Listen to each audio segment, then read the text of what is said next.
Assalamualaikum warahmatullahi wabarakatuh. Kali ini penulis ingin bicara soal kerangkis ringkih.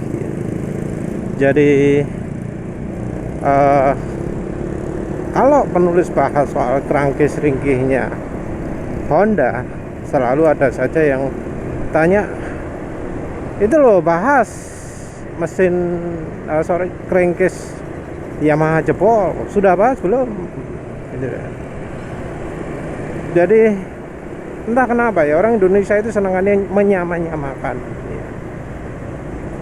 Karena solusinya jelas beda lah antara Yamaha dan Honda. Kita ngomong motor matic, kerangkis motor matic Honda cerita jebol dengan motor matic Yamaha cerita jebol. Apa penyebabnya sama? Ya enggak lah. Walau ya orang ngomong ringkih ya, sebenarnya yang di Yamaha itu nggak bisa dibilang ringkih. Penulis nggak ngomong Yamahanya bener, nggak ada salahnya. Karena ya sampai kejadian jebol di motor standar nggak ada masalah apa-apa, itu berarti salah Yamaha. Yamaha itu ada salahnya bikin motor konsumen itu sampai bisa jebol seperti itu.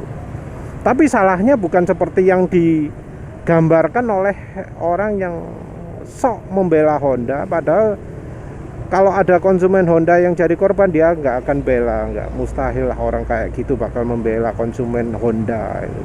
Dia bukan pembela konsumen Honda, tapi pembela mereknya, pembela pabriknya, pembela dealernya, pembela salesnya. Jadi bukan orang yang netral kalau menurut penulis.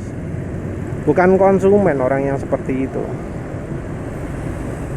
Jadi ngomong, wah daripada beli Yamaha gitu ya, mesinnya jebol gitu ya. Ya penulis sendiri nggak pernah lihat tuh ada apa yang jebol gitu ya. Sebenarnya yang Honda juga enggak, tapi tadi pagi penulis lihat ada yang hampir jebol.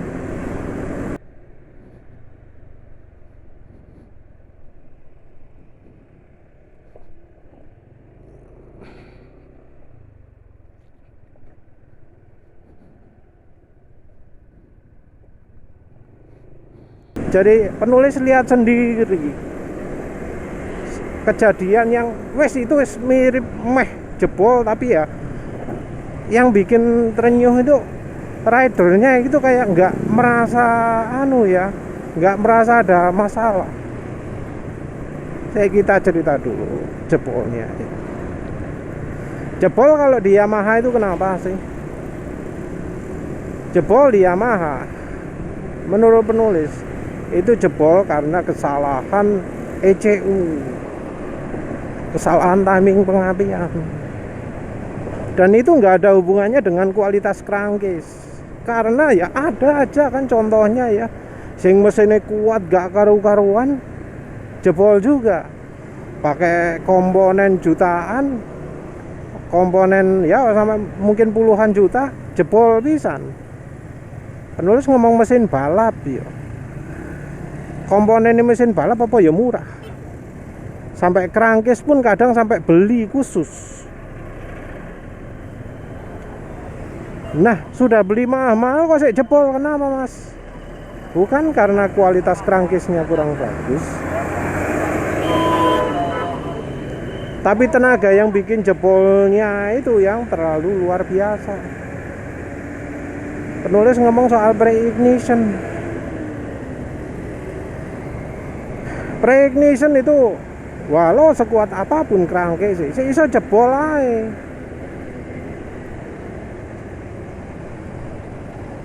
Wah membela Yamaha ya enggak sih. Sampai terjadi seperti itu kayaknya Yamaha ono ae salah dalam mendesain ECU-nya. Masalahnya bukan di kerangkisnya. Jadi kalau ada orang beli motor Yamaha, tindakan yang dilakukan itu pengamanannya ya beda. Bukan kerangkisnya yang diperkuat, dilas, dikopo. Bukan. tapi dari mesinnya, dari uteknya, dari ECU-nya, dari ya pengapian, dari udara masuk, lain-lain itu, bensin, oli, ya wes nantilah solusi belakang. Sementara itu yang Honda kerangkis rapuh, lemah, itu wes jelas dari bahan material logamnya.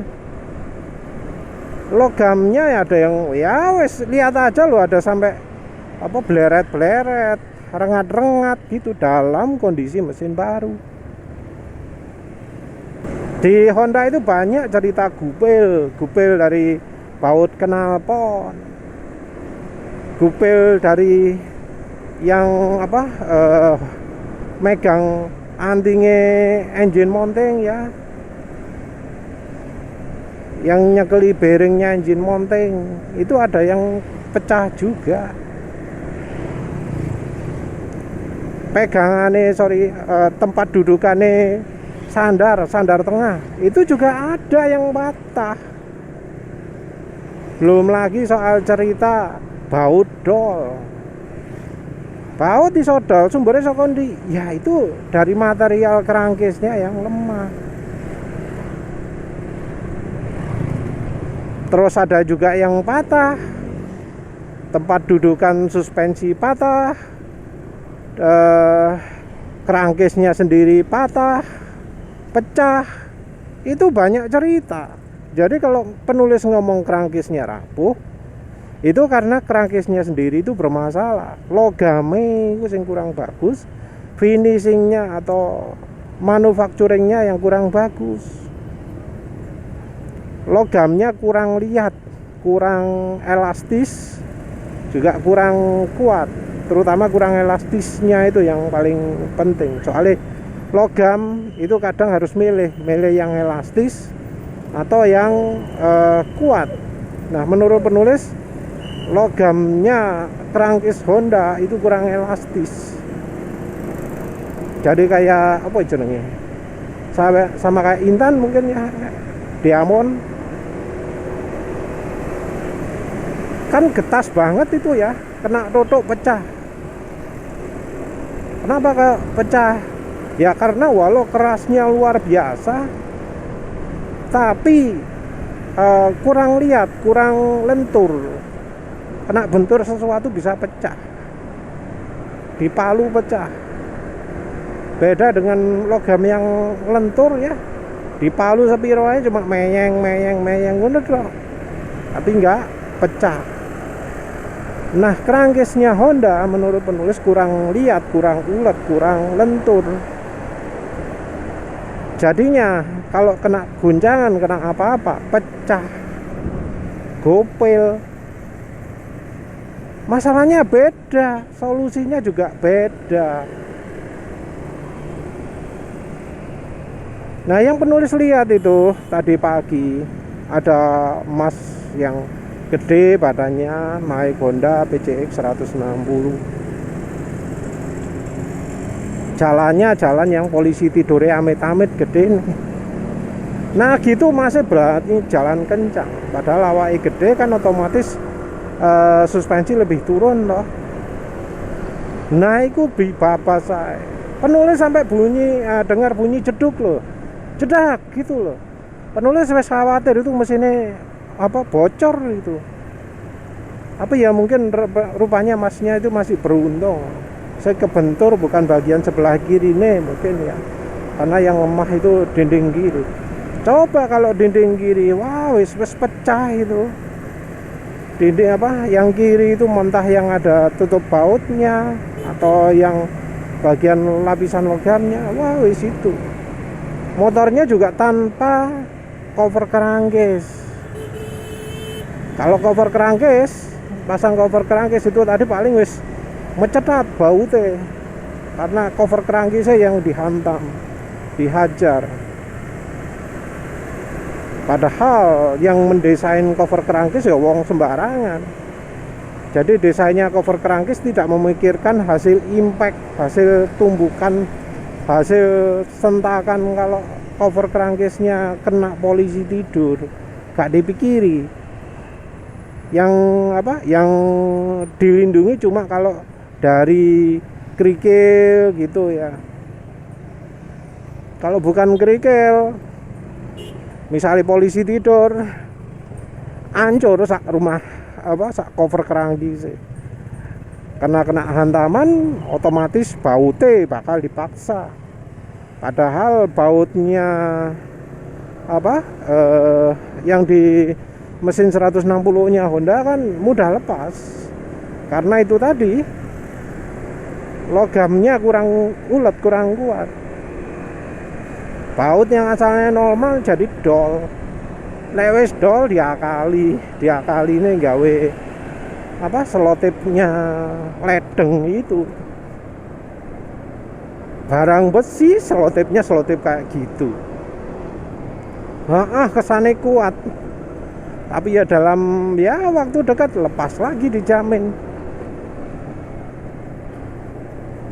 Jadi kalau sudah punya motornya ya harus sadar bahwa logamnya, kerangkesnya Honda itu ringkih, lemah.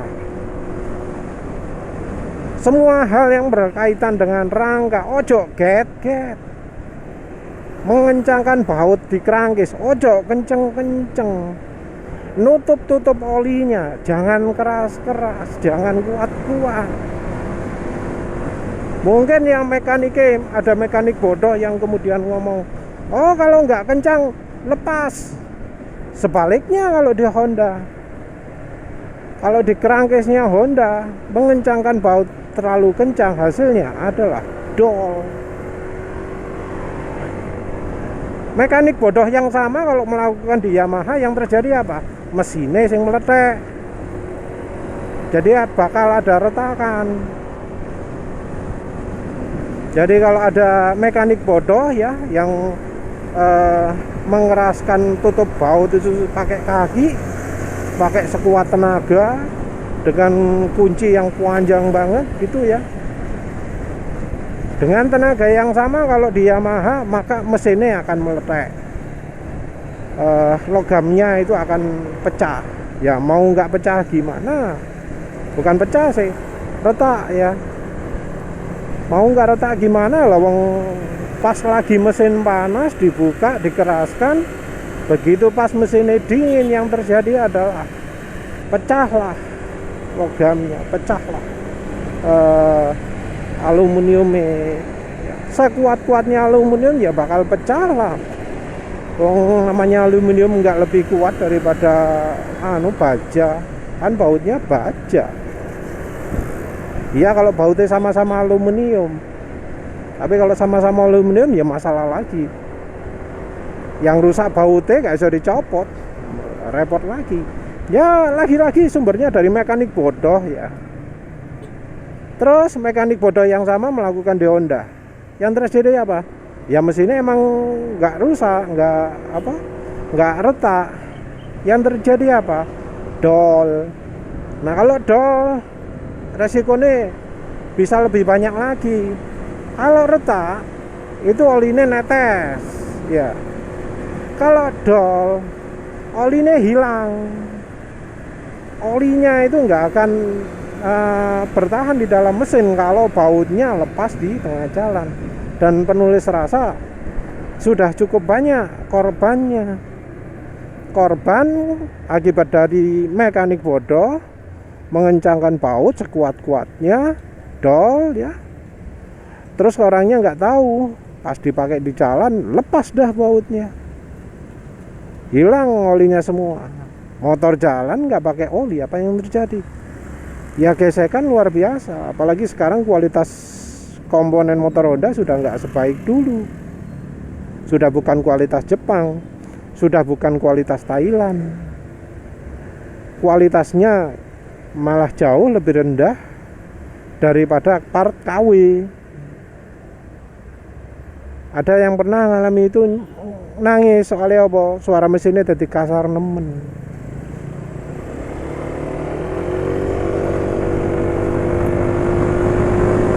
Ya kalau motor Honda solusinya wis pokoknya kudu hati-hati ya. Harus bener-bener hati-hati, jangan apa sembarangan.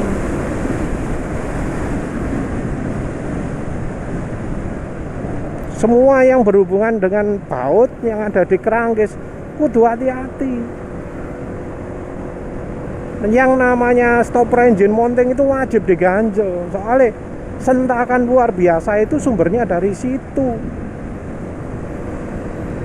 Jadi kalau ada yang ngeyel, stoppernya diganjel mesinnya getar sekali, gak enak. Terus perubahan permukaan jalannya jadi kerasa, jadi nggak nyaman. Ya pilih mana? Pilih nggak nyaman, pilih getar, atau mesinnya pecah, atau engine mountingnya itu pecah, engselnya pecah, bagian dudukan suspensinya pecah, apa mana? Rangkanya miring. Milih mana? Lagi pula untuk bisa untuk mengurangi getarannya bisa dilakukan. Ganjelnya aja atos-atos. Aja nggak semen, aja nggak plastik, nggak karet yang empuk. Suspensinya juga jangan pakai suspensi Kayaba, jangan pakai Showa, jangan pakai punya X-Max, pakai punya Shogun atau apa. Yang terutama itu dari hambatan shock breaker. Kalau beratnya 100 kilo ya silahkan beli merek YSS. Lek beratnya enggak 100 kilo tapi cuma 60 kilo ya ojo tuku YSS. Beli merek DBS wis terpaksa. Atau kalau punya uang ya Olis, tapi beli Olisnya ke penjual yang enggak goblok. Penjual yang tahu kalau suspensi itu harus disesuaikan berat badan pembelinya atau yang pakai. Terus kalau Yamaha, solusinya gimana? Ya jelas kan ya, kalau masalahnya jebol gitu, tinggal dipikir apa sih yang bisa bikin komponen kuat itu jebol kalau dari mesin. Satu, pistonnya macet. Kok bisa mas piston macet padahal sudah pakai oli sintetik? Nah itu lagi, orang berpikir oli sintetik itu bagus, padahal ya itu tuh cuma tulisannya tok sintetik, isinya duduk. Bukan. Orang terlalu percaya sama pabrikan. Ya yang orang bantah-bantah itu yang jadi anunya, jadi yang ngompor-ngompori. Oh motor itu yang baik itu kalau pakai oli dealer dijamin oke, sip ya. Padahal ya bisa terjadi mesin macet. Kalau mesin macet ini ya jangankan di Yamaha, di Honda juga ada beberapa kasus di YouTube itu, di mekanik bengkel YouTuber, mekanik YouTuber itu kan ya gara-gara mesin macet penyakitnya. Kenapa mesinnya macet? Ya pasti karena oli lah. Oh ini telat ganti oli, ini. Padahal bisa saja gantinya itu belum 2000 km. Terus kenapa belum 2000 km rusak? Ya karena olinya wes rusak sebelum 2000 km. Karena ya kualitas oli sekarang ya juga buruk. Aneh loh ya, orang itu sekarang berpikir wah komponen mesin itu sekarang kualitasnya turun. Kok nggak berpikir ya? Nggak berpikir bahwa pabrik yang sama yang memproduksi komponen kualitas rendah itu juga jualan oli. Kalau partnya kualitas rendah, kenapa kok masih berpikir oli yang dijual oleh pabrik macam begitu kok kualitasnya tinggi? Ya pasti rendah juga toh. Enggak aneh. Udah tahu part yang dijual pabrik itu kualitasnya rendah, kok masih ngeyel, wah olinya pasti oli bagus. Kan itu ya apa ya, gak paham lah penulis ya. Kalau penulis saya mikirnya ya, kalau pabrik itu produksi part-part itu jelek semua, ya pasti semua cairannya, mau olinya, oli gardan, oli mesin, oli suspensi, minyak rem, kulan, semuanya ya pasti kualitasnya rendah juga. Kok iso moro-moro wah kualitasnya pasti oke kalau oli mesin, partnya emang jelek, oli mesin pasti bagus, padahal ya cuma sumbernya tulisan toh. Nggak ada bedanya dengan kalau tulisan di part yang dijual resmi, ono tulisannya wow part kualitas tinggi, paling terbaik, ya. Padahal yo kualitas di bawah pasaran, nah gini bungkusnya tetap aja kualitas tinggi. Tapi kan orang sudah sudah tahu kalau yang tulisan kualitas tinggi di spare part itu bohong. Nah kenapa kok nggak pakai standar yang sama pada olinya? Solusi selanjutnya untuk motor Yamaha, jangan sampai pakai filter ngeflong, jangan pakai filter racing, jangan pakai filter Velg, jangan pakai knalpot racing, jangan pakai pokoknya saya hubungannya dengan udara diplongkan itu. Kalau bisa bensinnya dibuat lebih kaya, injektornya gantian lebih gede di sini. Mbuh nggak injektor sopo sing debite lebih gede, mestinya banyak yang tahu. Terus ya mau nggak mau beli motor yang kompresi tinggi, ya jangan pakai jangan pakai bensin oktan rendah. Sudah tahu belinya Aerox, Nmax, apa mana sekarang Lexi 155, ya jangan pakai Pertalite.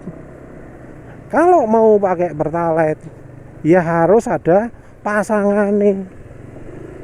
Kalau penulis ya bondone pro kapasitor sama silek.